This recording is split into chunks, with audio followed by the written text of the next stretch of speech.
everybody.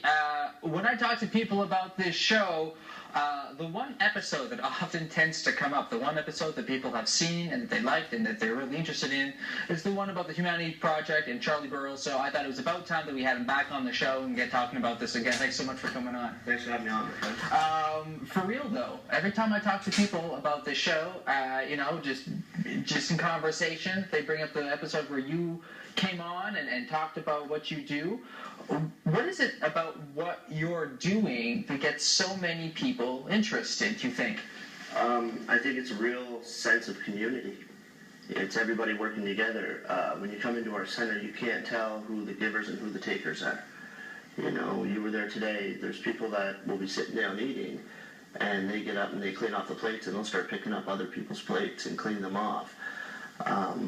You know, it's a real sense of community. Not everybody has money to give. Some people have time, some people have resources, some people have just food that they want to donate to help the community. So everybody has a part to play, and it helps them feel involved. And I think that's the difference. Well, for the people who don't know, give us just a quick rundown of what the Humanity Project is and kind of a little bit of its background, because you, even from the last time you were on the show, it's evolved and grown into something way bigger. Yeah, the Humanity Project is basically, we fight for human rights, for food, water, shelter, survival. You know, dignity, love, and respect is our motto. That's something we try to instill in everybody, that and purpose, to give them a purpose to go on and to have something to do. You know, I started off handing out book bags to homeless people 2 years ago. We're currently feeding 1,200 people a week, women, children, seniors, working poor families. And we're continuously working with landlords to get the homeless and the working poor, to keep them from going homeless off the streets. So we're basically a community center, because if someone's standing in line at our meal and I look down and I see they have a hole in their shoe, I can say, hey, why don't you come on downstairs, brother, and I'll get you a new pair of shoes. Instead of you having to go down the road and tell somebody else your story, you know, or make an appointment here, make an appointment there, to just try to get the things you need. It's like having a one-stop shop where everybody can go and get the things they need and be treated with love, dignity, and respect. And you guys now, you're in the old Mountain Curling Association building on Lute Street. Yeah. And you're right, I was there today. Oh, a fantastic facility. It's huge. All kinds of room, all kinds of great stuff for you guys to kind of, get different projects going in there. Really fantastic. Give us a bit of a background on how you guys came to get into this building. The building, last year, we seen a need that there was no suppers being served. So the Humanity Project, along with the charity What Kids Need, we started working together and we formed what's called Feed the Community. And we were feeding people in a parking lot from July until December, and my oldest volunteer was 74 years old, and it's snowing on her, and we needed a place to go. One of the scariest decisions I've ever made since having this organization was the NCA was gracious enough to say, we will give you the building, but you have to pay the utilities. And we looked at the utilities, and in the winter months it was around $4,000 a month, and I didn't have $4,000 in the bank account. But I knew we couldn't worry about where the money was coming from, because we had to worry about the people. And today, all of our bills are paid, because I just had faith in the people and the volunteers that are with us, have faith that by working together we truly can fix this. And it's working. I mean, it's working. I was there today. It's a great operation. I mean, and I find it really interesting that, and it's one thing that I love about what you do is you kind of see the problem and you find the solution. So some people might be surprised that with all the soup kitchens and different charities and places around town that nobody was serving a supper. So you locked in on that and said, okay, well, we have to fix this. Yeah, we do 8 meals a week, and those are the meals that are not taken care of by the churches or the soup kitchens in our city. You know, food is a basic human survival. You need it for basic human survival. And I was telling you today when you were at the center, like one gentleman, he came in, he was homeless, and he wasn't making a lot of sense, and he was drinking bottles and bottles of water.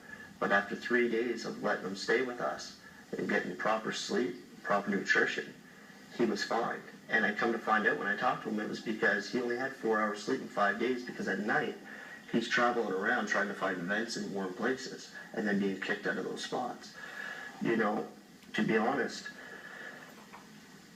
I think we've grown so accustomed to homelessness in our society that we don't know anything different.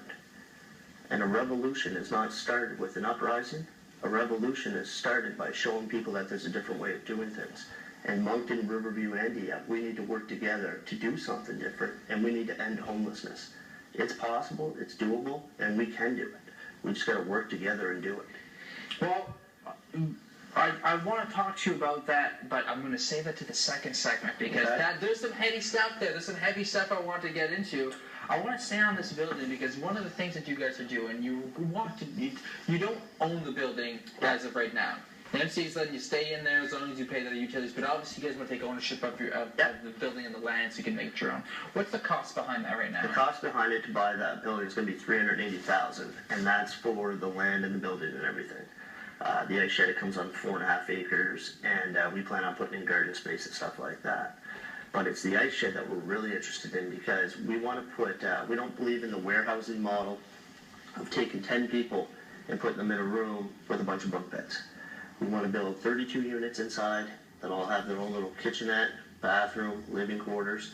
And that way if somebody comes in and they need time to save their damage deposit, or when they go to recovery and they're in AA, or they go to detox, when they come out of detox in 2 weeks, they have a place to go where they'll be okay and they'll be safe and sober until they get to where they need to be. One of our models is we never tell anybody what they need to do. We only ask them what they need. 12 weeks ago, a man sat on the couch and said, "Charlie, I have a problem." And I said, "What's that?" And he said, "I drink too much." And I said, "Okay, well, here's what we can do for you, and these are your choices." The truth of the matter is you can't help somebody that doesn't want to help themselves. And for the last 2 years, while he was in a tent, I knew he had a drinking problem. But I offered him food and I offered him blankets and things to keep him warm. And when he knew that he didn't need the food and the blankets, but he needed some other help, he knew who he could ask, and he knew that we'd be there to help him. So it's about having a support system all the way around so that it's not that revolving door. And I can imagine there's something to be said about letting somebody come to that conclusion themselves. Yeah. Give them time to, like you say, get fed, have shelter, feel comfortable, and then once they've established that, then they can really see, okay, well now the next thing I need to change is, you know, whether it's a drinking problem or whatever else, whatever other situation they might have to overcome. Yeah. Really fascinating. One of the things that you're doing, we do want to plug this, you're doing a Chase the Ace right now. Yeah.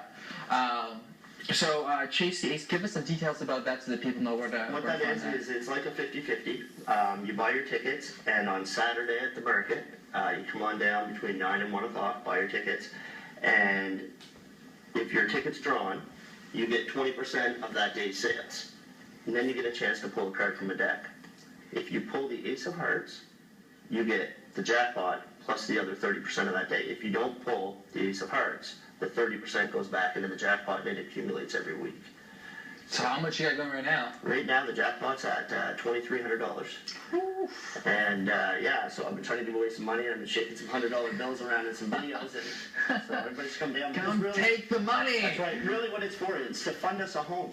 It's to fund your community a home. It's to fund the homeless, to end homelessness in our city.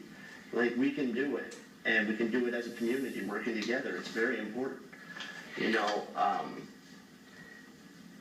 we're building down there, we're not building a soup kitchen. We're not building a shelter. We're building a dream. And when that dream is going to be accomplished one way or another, it's going to be accomplished with our community working together as one to eliminate this problem. You know, I help people in Dieppe, Riverview, Moncton, Shediac, all over the place, because we're not separated by language. We're not separated by color or political beliefs or religious beliefs. We're human beings. It's not about being a good Canadian. It's about being a good human being. You know, there's enough resources for all of us. What I absolutely loved about the place, you mentioned it to me before I went there, and when I went in and I saw it, saw it firsthand. Just before supper was being served, people were there, just hanging out, just talking. Yeah. One guy's on the piano playing a song. Other guys are watching some TV, you know, just hanging out. But it seemed like such a safe, place. Everybody was so comfortable. You know, it really seems like that's what you created, is a nice, safe environment for these people. Yeah, it's about changing the mindset. When we started and we were, sitting there, you put out 100 pieces of cake, and it was like a pack of hyenas on a table because they were scared there was going to be no cake left. It's getting them into the mindset of sit down, enjoy your coffee, relax. There's enough cake, and if there's not, we'll get more, we'll make more. There's enough for all of us. All right, you don't have to worry. No, now you get people that come up, and when you go, you want dessert, they go, no, I'll come back for it later. They just kind of sit down, have their coffee, and enjoy their meal. That's great. It's a great spot. Charlie's going to stay here with us for another segment. We're going to continue to talk about the great stuff that he's doing in the community with the Humanity Project. You can check him out on the humanityproject.ca. You can also search for it on Facebook. We're going to take a quick commercial break, everybody, and we will be right back. And later on in the show, just to let you know, we're actually going to talk to a little girl that sometimes volunteers there, which is pretty amazing. So stick around. We'll be right back with more Hub City Now.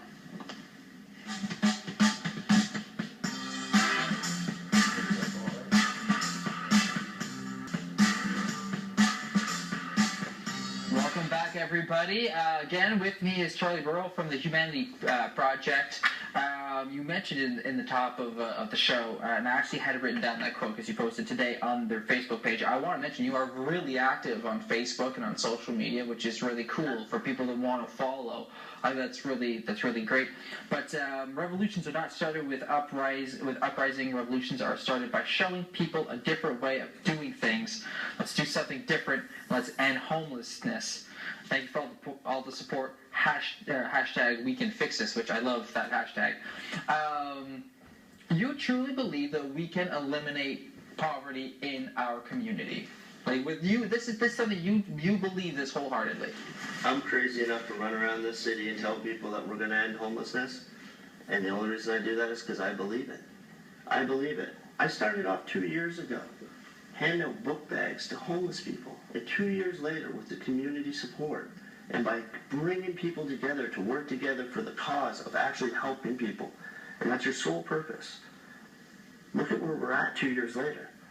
Where are we going to be in 5 years or 10 years? We're reaching out on Facebook to 50 to 100,000 people weekly. It's insane how fast it's growing. But there's a lot of kind, caring, and compassionate people out there. And there's a lot of people that want to help but don't know how to help. It's like I tell people, one of the biggest things I always hear is, I love to help, but I have no money. I'm not asking for your money. If you have money, that's great. It helps further our cause faster. But I'm not asking for your money. You got 5 minutes of time?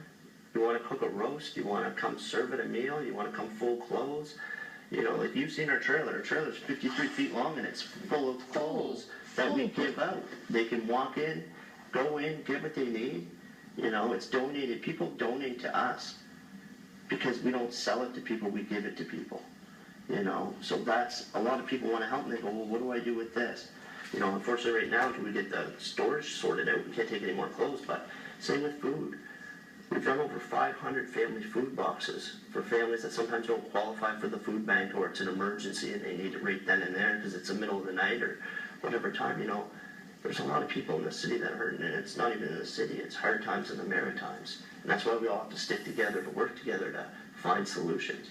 Like I always say, we're declaring war on poverty, and I'm dead serious when I say that, because poverty to me has been made a joke of long enough. With all the millions of dollars in what we're doing, you look at our economy and you got people that aren't working, they need jobs, they're coming to our center, but they're skilled tradespeople. Then you have people that need houses. Doesn't seem like rocket science.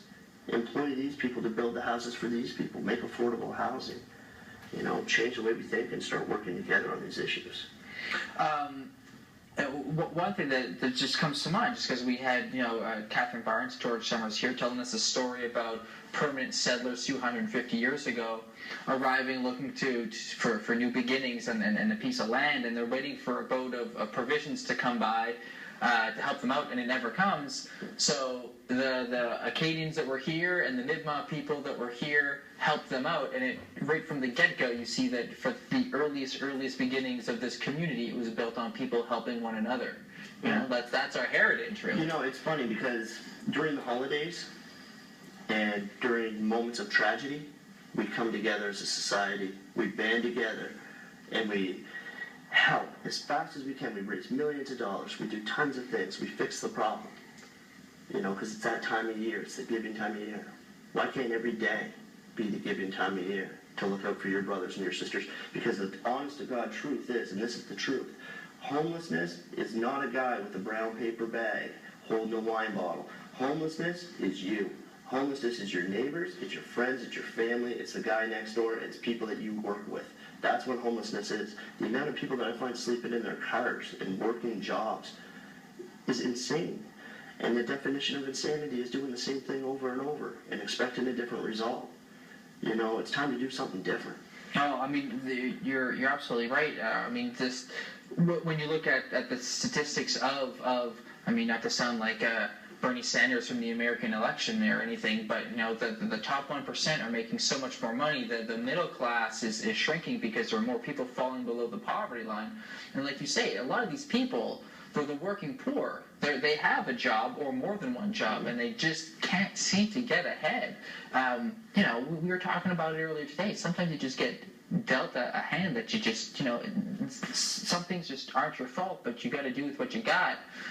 And if anything else, you'd hope that the community will come and help you out to try to overcome those obstacles. For every person that I have met that is homeless, their issues for being homeless are as different as the individual themselves.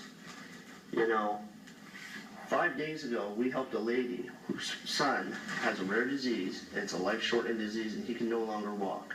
And now he's all depressed because he can't go out and play with his friends, and he can't run. Well, that lady's fighting with the insurance company, and she was going to get thrown out on the street. Do you know what it cost us to keep her and her son housed so they weren't homeless? $300. $300. That's a helping hand up to help somebody and her crippled child. So this insurance company was giving her a hard time for $300. No, not for $300. It's just insurance in general. You sign up for insurance, it takes you 30 seconds to sign up. But when you need that insurance, sure, it's a battle. Yep. So while she's battling with them and trying to manage their money and their life, she's falling behind on her rent. And some people, unfortunately, they don't care about that. So for $300 to keep somebody that's in a bad situation from being homeless, it was worth every penny. Absolutely. You alluded to it as well. A lot of the people that even volunteer at your facility are people that have either used it or use it no longer have to, but they still want to volunteer. They still come volunteer. That's fantastic. I mean, how many volunteers do you have? We have roughly about 200 volunteers. That's amazing. Yeah. That is excellent. Yeah. And that's a big number of people that are looking to just come out and give you a hand. Talk to me about what they do for this organization. The volunteers? Well, we do everything from, so we need volunteers to sort and to sort clothes, basically, sort items, because we have everything from, appliances to furniture to clothing. We do downstairs What Kids Need does a tutoring program for children. So they do their tutoring, and then the hour after they're done, they can come up into the kitchen and learn about food and how to prepare food and healthy food and stuff like that. We do a GED program downstairs. What Kids Need does that. They help people get ready for doing their GEDs. We house the homeless. We give them tents, bikes. We're currently feeding people. We're doing family food boxes. So there's a list of things that we always need help with, whether it's electrical or plumbing or whatever it is. Like I said, everybody has something to give. And it's great. We had the other day, with that big of a facility and that much food, rodents, things like that, you don't really think about, but that could be a problem. So when we called the company to see if they could maintain it, just to make sure everything was all good, he came in and volunteered and gave his services. He said, I can't hand out book bags to homeless people at night. I can't come here serve, but I can do this for you. That's excellent. I mean, that's what. Those are the kind of stories that you should hear from a community. People banding together and helping out like that. A few more things. I think we only have about 3 minutes left. I want to talk about searchforgoodness.com. So this is something that's going on. It's post-serial. Yeah. They're putting up this contest. You were, last time I checked, I think you're still number one in votes. People can vote daily? They can vote daily. You can vote for more than one person. What happens is in round one, what it's going to do is it's going to take the top 10 people. And myself and there was Barb Miller and Amanda Pooley from What Kids Need. They deserve to win just as much, and I know they would spend the money on their community. I plan on taking all $10,000 if I win, and we're going to do something really nice for a homeless man that's been homeless 35 years. And we're also going to do something awesome for a lot of people in our community that we have planned. That you can vote on every day. I know they were having problems last night with the voting, but we contacted them and it should be fixed now. Right on. Right on. Well, that's excellent. I know I've been there. I've sent in my votes. I think that's great. It's great to see you guys leading the charge out there too. Because was it open to like all of Canada? Or? Yeah, it's open to all of Canada. So all of Canada, and you know, those three people you mentioned are right there in the top. We're all from here. Vote to review and yeah. So let's pull together and get those votes in and try to keep us in the top 10. That way we can try to keep the money here to help our community. Absolutely.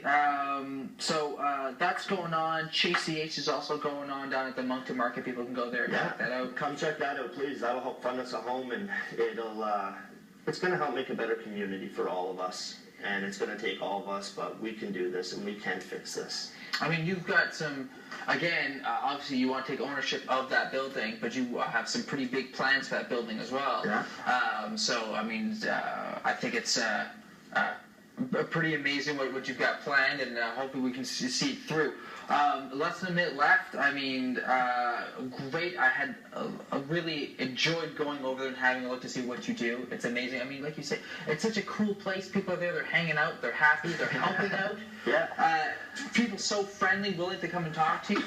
It's relaxed, and at the end of the day, we want it to be, it's not a soup kitchen. We want it to feel like a 5-star restaurant. You come in with your family, like you come in, there's people sitting there with their kids in high chairs. The table beside them is people that are homeless, and then it's mixed in with seniors and people with their work vests on, you know? It's fantastic, a really cool spot, and a safe environment, and everybody there was really great. Thank you so much for coming on. Keep up the good work, man. Thank you, my friend. Help this guy out, everybody. That's right. HumanityProject.ca. Check it out. We'll be right back after this. I love all my volunteers.